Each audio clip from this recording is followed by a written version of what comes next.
like to call the Board of Public Works meeting of July 6, 2016 to order. First thing to ask if anybody is taping this meeting other than LCAT. Shirley Tancredi for the minutes. Okay, thank you. First on the agenda is to review and approve the minutes of the meeting of June 21st, 2016.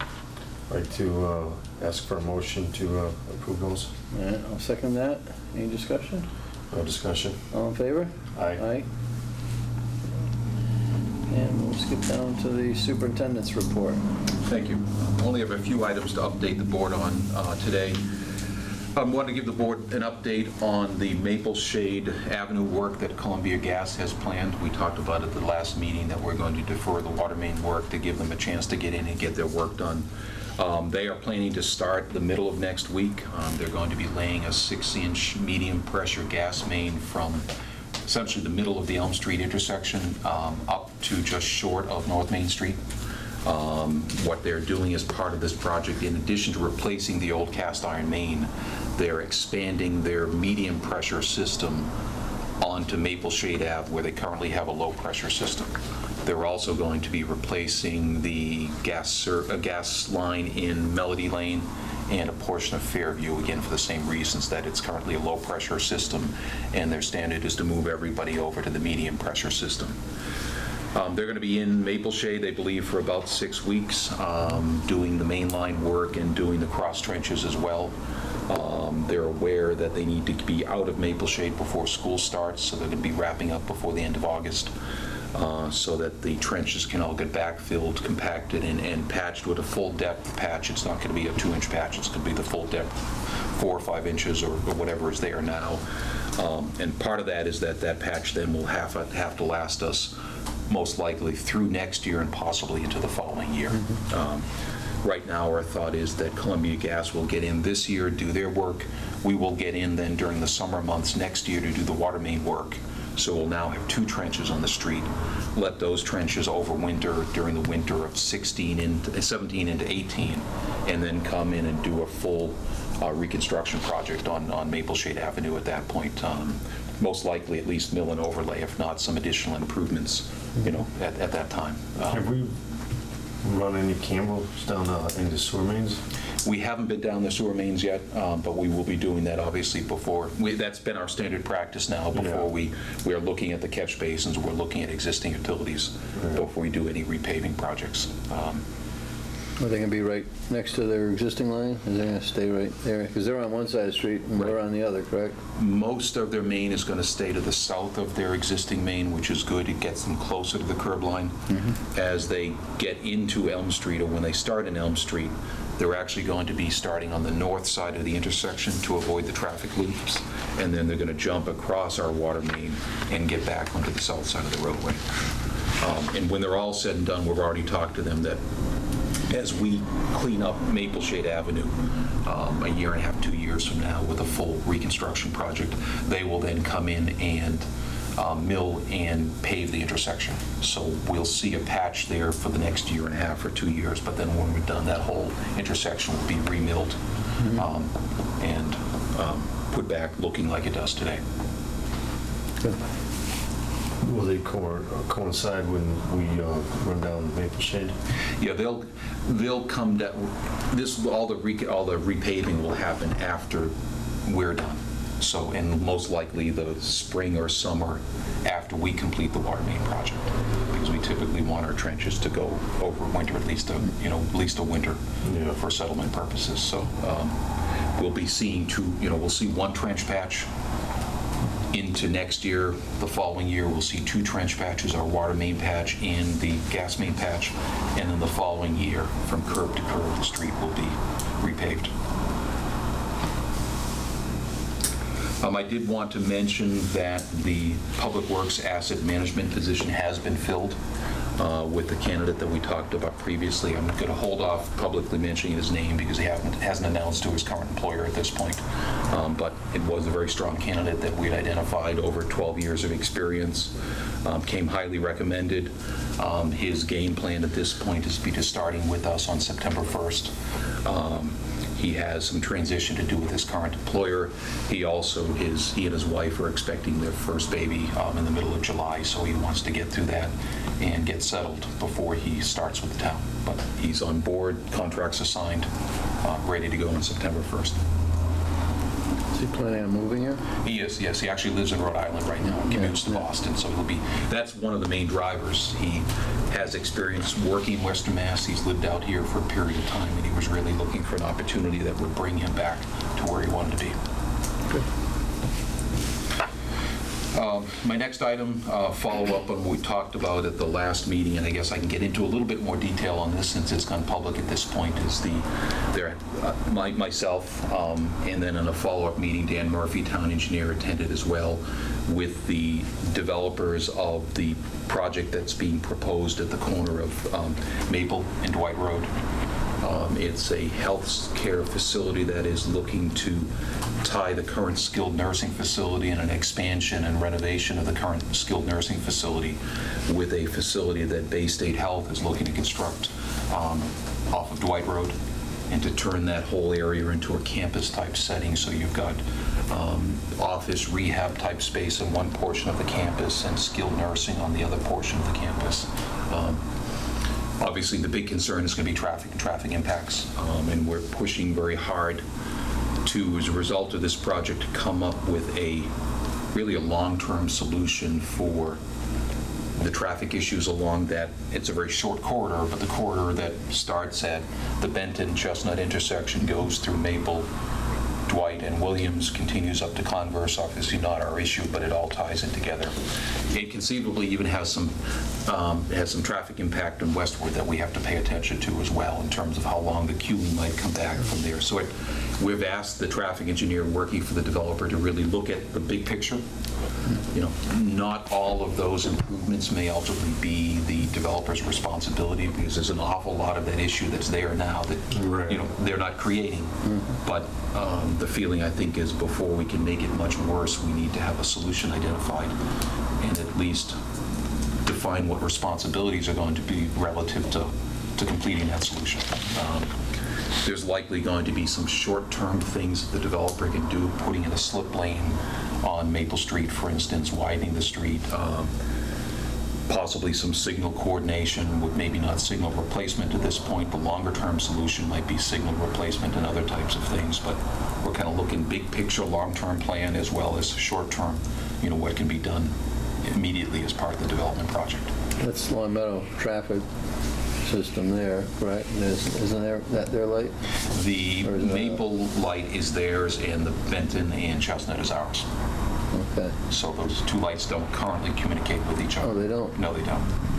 Yeah. So, as a minimum, getting them to coordinate like we do on the North Main Street corridor. Can they be upgraded, or are they too old, or this? We don't know at this point, and that's part of the questions we're asking the developer's traffic engineer right now. It's Okay. It's early. It's early. The public meeting that we had, it was probably a week and a half ago now, was really to get the Long Meadow Planning Board and the East Long Meadow Planning Board in a single room to see if the planning boards were of the mindset to try to work together. And ultimately, there'll be permits issued if this project advances, and if it's approved, it would be a separate permit from Long Meadow for the Long Meadow improvements and a separate permit for the East Long Meadow improvements, but there'd be overlap. There's likely a desire to essentially not worry about where the town line is relative to the improvements, so that if you needed to look into East Long Meadow to get additional parking spaces, or look into Long Meadow to get additional parking spaces, you kind of let the constraints, the artificial constraints of the town line go away and look at the project as a whole.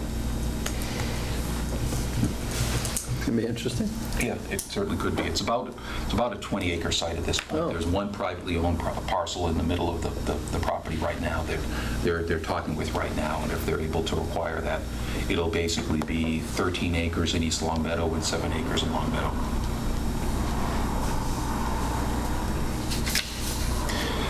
The last item. Sorry. A little bit of tax revenue. Yep. It'll.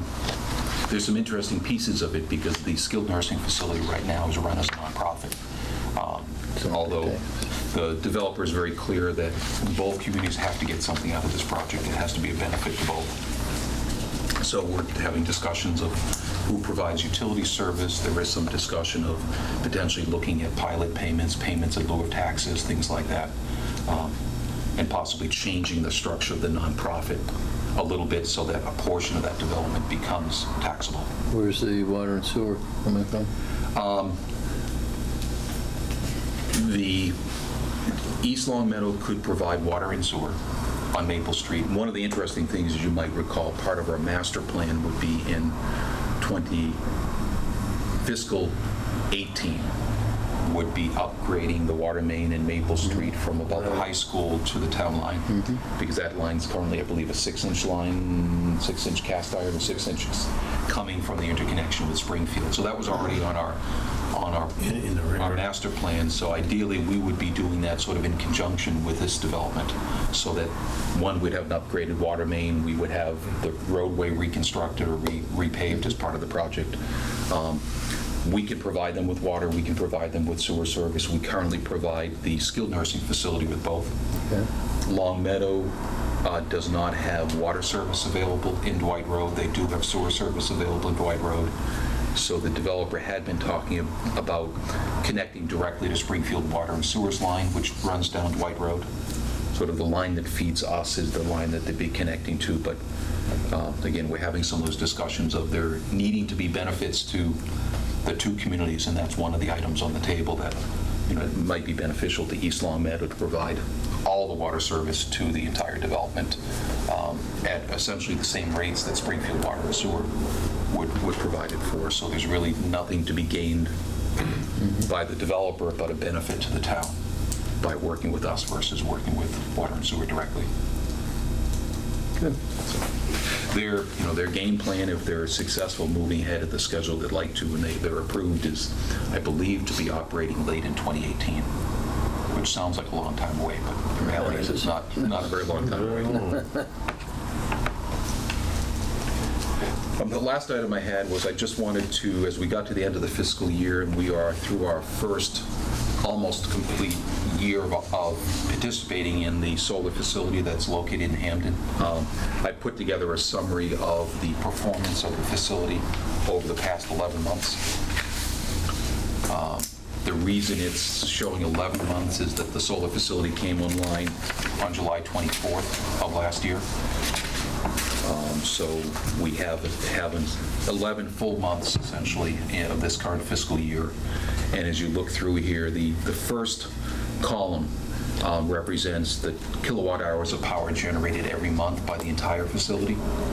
The second column is 60% of that number, which is the portion of the credits created by this facility that we've committed to purchase.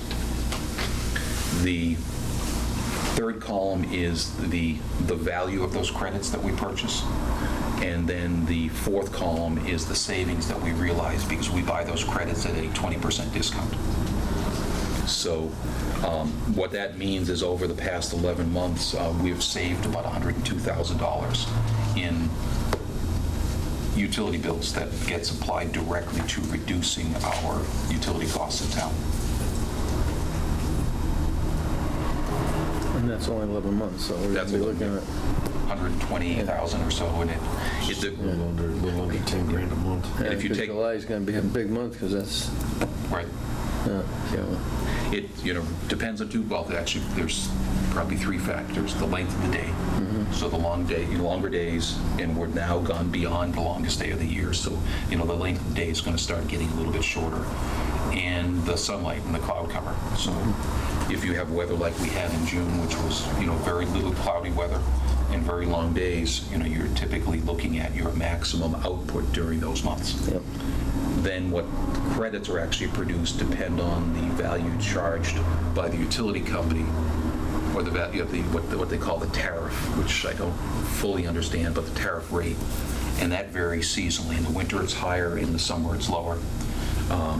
So although there was quite a bit more power produced in June, for instance, than in April, the credits are about the same because the April power on a unit basis is more expensive than the June power. So you produce more of it, but it's of less value for what it's worth. That's interesting. Yeah, it is. It has to do with how the utility companies in the state have worked out the way they set rates and how the rates vary seasonally. And rates get lower in the summertime, obviously, when the demand falls. Demand is lower, and then about the peak demand typically is in the summertime with the air conditioning season. But Sure it benefits the power company in Yeah. some way. I think you're on spot. the good news is that things are working out the way we expected them to. And I took a quick look at what the solar production was versus what they had estimated would be during their first year, and it's right about where they had estimated. The systems tend to decay a little bit with time, so they get less and less efficient. But it's kind of right on where they had expected. So everything seems to be doing what we'd hoped it to do. Good. And that is it for my items. Highway. Nope, building. Sorry. Kind of just to go and give you guys an overview of this past year as far as work orders. The Building Maintenance Division completed over 478 work orders. 194 of those were town buildings. 262 of them were school-related, and 26 were parks-related over the past year. So we did quite a bit of work orders throughout the system. And what I should have done for you is actually to come up with a total of what we did last year, but I did not do that. But we did do quite a bit of work orders this past year. I believe it shows. Next item I have for you, the energy efficiency lighting retrofit project is going for Meadowbrook School. The contractor was out on site last week. As of Wednesday, they had a few special education rooms to do in those two schools because of summer classrooms. They completed those by Friday last week and started actually back over at Mountain View School to finish that building up first. So they're on schedule as stated in their contract to be completed by the end of July. So that project's going well. Town Hall renovation project, we have completed the accountant's office. We are scheduled to move them into their offices tomorrow. Phase one is just about complete, about 98% complete. I still got to paint a couple of the hallways and put the rug down where the existing bathrooms were renovated. So those will be done in the next couple of weeks, and we'll pick that project back up late fall, early winter, and start the second phase of that project. That will include the selectman's office, the meeting room, and to finish off the hallways, and subsequently going into the other two bathrooms down near the clerk's office. Next item I do have for you is kind of a vehicle and field report. Our new Toro ground master mower should be in this week. I talked to Jim from Toro. He said it'd be in this week, so I'm hoping either tomorrow or Friday, and if not, early next week. So we'll get that right out there and start utilizing that piece of equipment. It should help considerably, even though the grass really isn't growing right now because of the heat. We've kind of had a reprieve, which is nice. So, but anyways, if we do get some significant rain and the grass starts growing crazy, in the rain. we'll get out there and get moving. We did have one good phone call today from a coach that was using the JV field at the high school. I tried to forward it to Bob. I don't know if he received it.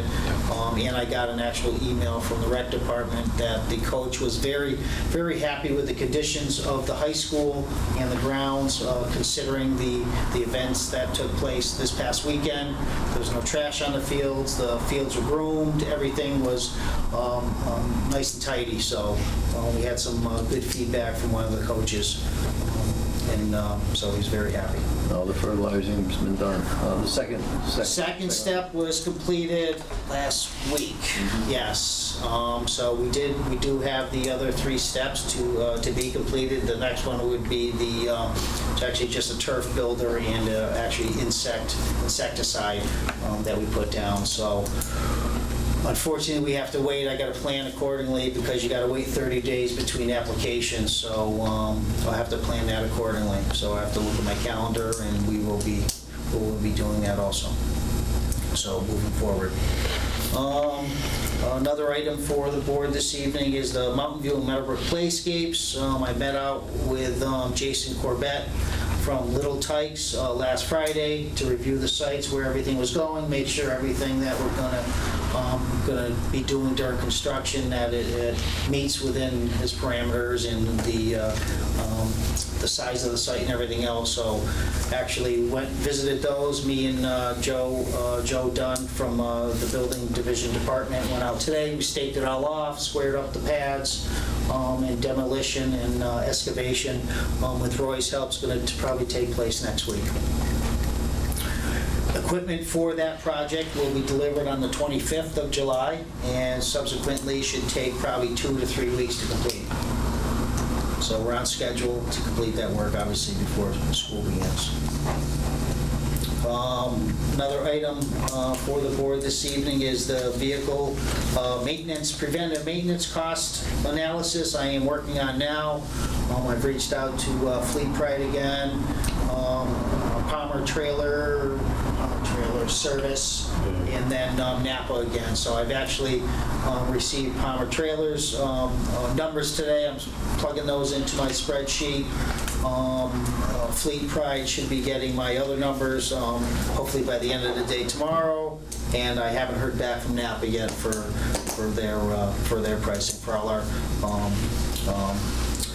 bulk fluids, air filters, oil filters, transmission filters, and hydraulic filters, and all the oil and liquids that go along with all those items. So I'll be working on that because we'll be obviously starting our July services. Our schedule is up to date as far as our PMs. We've completed everything. We do have a couple stickers that are laxing just based on some work that needs to be done to those pieces of equipment, and that would be truck 42 and actually the car I'm driving. So we'll be working on that in the next couple of weeks to get those inspected and up to snuff, but everything's going well. So we got a new fiscal year and some money to spend on some of the larger purchases. I do have a couple more turbos that we're going to need to do in truck 4 and truck 10, so we'll be doing those also. I think we are looking to do a rehab of 2 other vehicles as well, similar. Yes, actually, we're going to be doing, I was going to actually ask Tom off camera if I've been trying to call Mike Sinetti. Get that thing. And I want to get truck 71 and 72 done and get those shipped off, and I've been having a hard trouble getting in touch with them and calling for a week, and I just can't seem to get in touch with them. So anyways, after the meeting, maybe we can just touch base. And that's all I have. What are we doing with, is it 78? 13? 13. 13's in rough shape. We've been changing the oil in that every couple of weeks, keeping on top of it, but it's yeah, we're going to need to discuss that. Is that on the capital list? Is that? No, we haven't even put together this year's capital, but yeah, it's definitely going to be on it. Was it on last year's? I don't believe, Based on the age, right. it wouldn't appear that it needs replacement, but based on the condition, it does. Based on our estimates, yes. Yes. So I got a quote to fix that truck. It was $18,000. It's half the price of a new truck, so I don't think it's worth it. What number is it? 13, Steve Savini's, yes. Lucky 13. Yes. So I'm actually, yeah. So we'll be discussing at some point. Definitely. Yeah, I think we should move that right up to priority. Yes.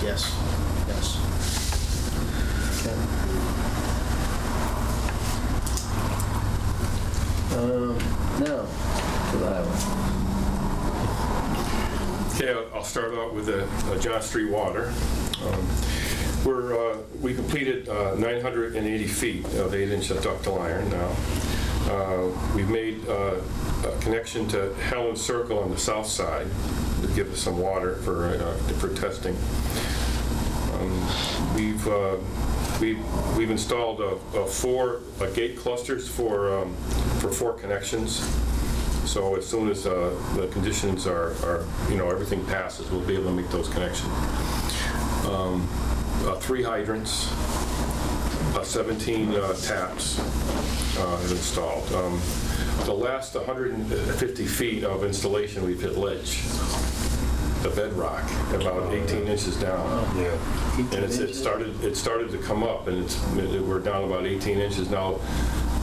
The gas services that were put in they used to pull it, and it's right on top of the ledge. So as you're digging, you got to be so careful because that gas is right on top. The excavator is going through it just slow. It's not ripping through it. Like it's pretty solid. I think we're seeing the light. We're starting to go down a little bit. I'm hoping we get out of it soon. Is it like right by Alvin Street? Yes, yeah, right where that gate cluster is, we hit it. And now we're installing we just installed a hydrant today in front of 23, and we're still hitting it, for the hydrant. It's pretty difficult, but at least the excavator is able to go through it. Yeah, as long as you don't plug gas service off. I know, that's why we're very careful. It's slowing us right up. And we have 430 feet to go with another 8 taps. To get that finished. I got the results from contests from the south connection, the Helen Circle to Village Green at California Pass.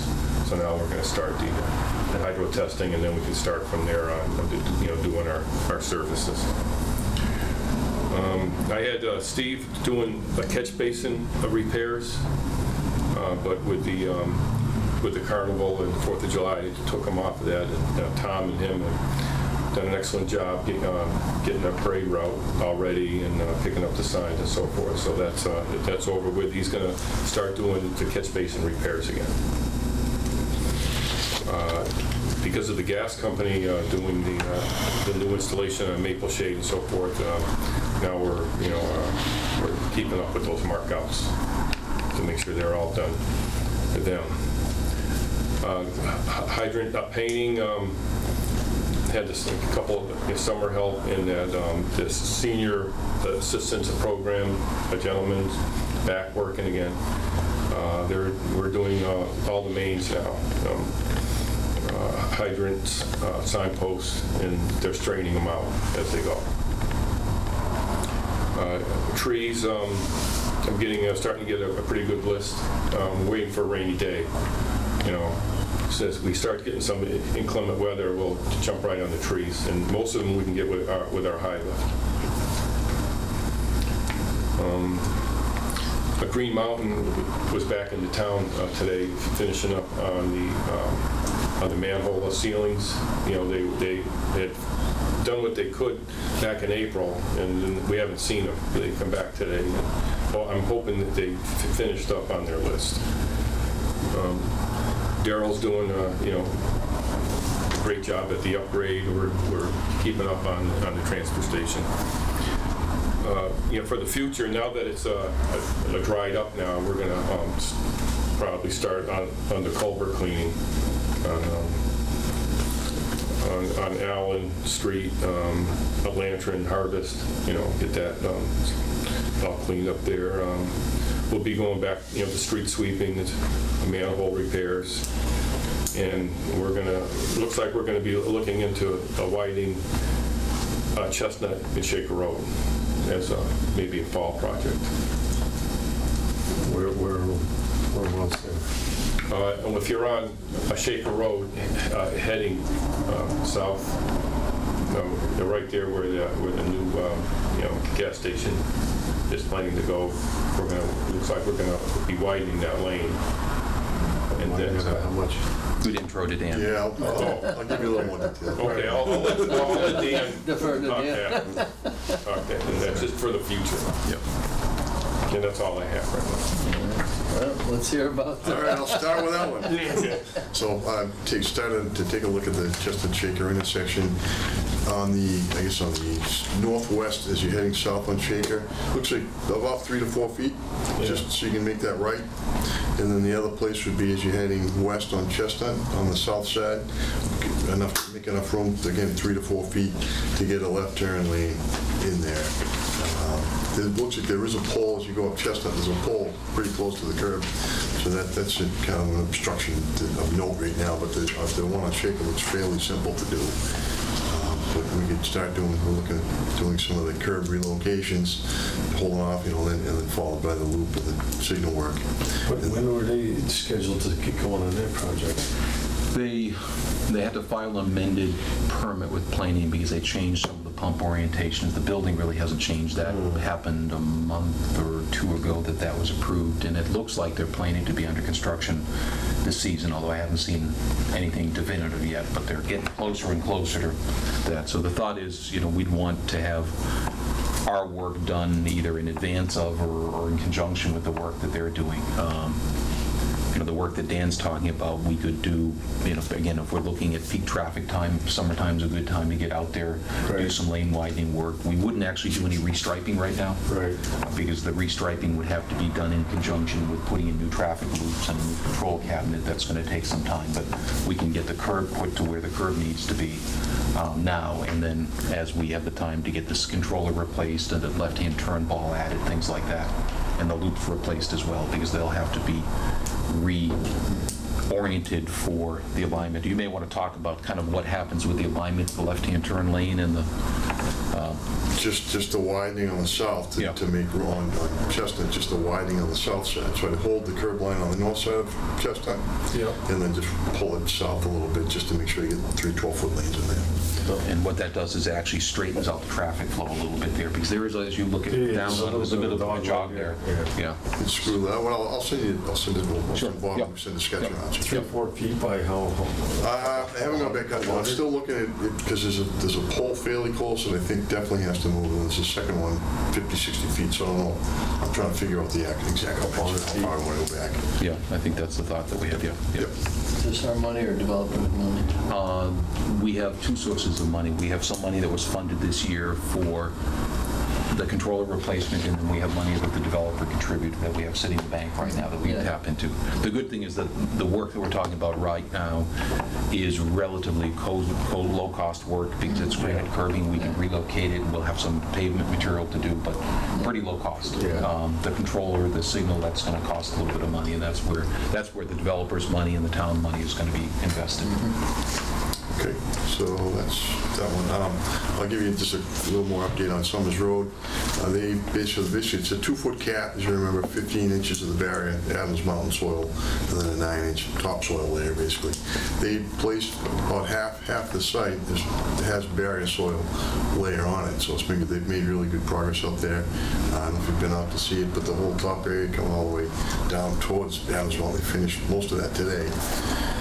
And I'll note it's a 15-inch minimum, and because of the way that the ground contours, Yeah. and there's some dips out there, there's a couple of places where it's actually closer to 3 to 4 Yeah. feet of material that had to be placed. So- Right, we've had to thicken up, so the whole approach is to get to the minimum 2%, 3 to 1 with the barrier soil, and then they can just 9 inches of topsoil. So they're we'll find grade it. I'm gonna go off check grade just to make sure, because I was using the 2004 topo, so there may be areas we have to tweak a little bit, add a little more soil, but it looks really good. They're doing a good job. So the whole thing will have a 2% grade? 2% minimum, and then 3 to 1 max on Yeah. that slope. Yeah, a decent part of it's going to be quite a bit more than 2%. There Yeah. really isn't that much flat area there. Yeah, there's a couple, Yeah.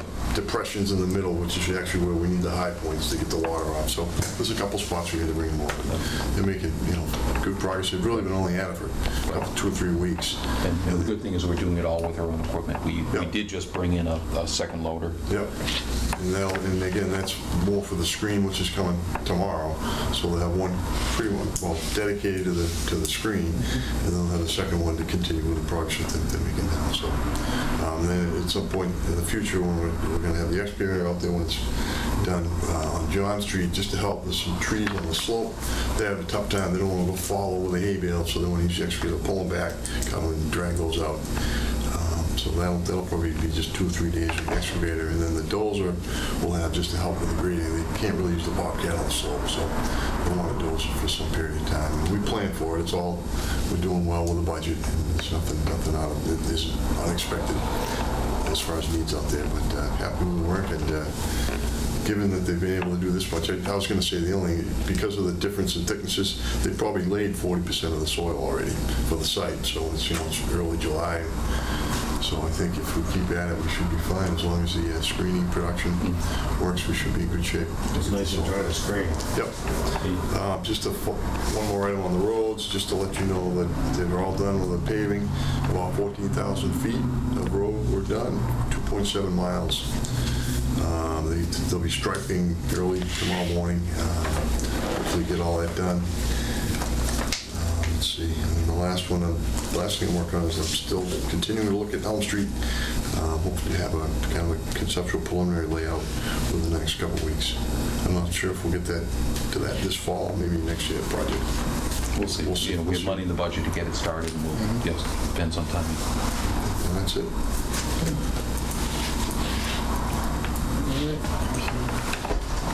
Schedule the next meeting.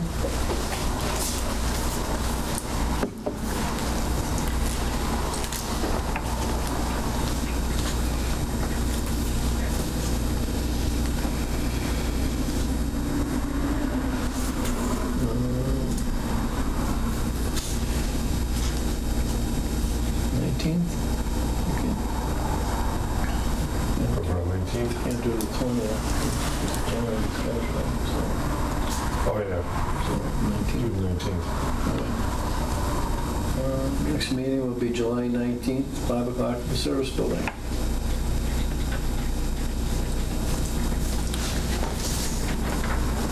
Motion to adjourn. I'd like to make a motion to adjourn today's meeting. Second, all in favor? Aye. Aye.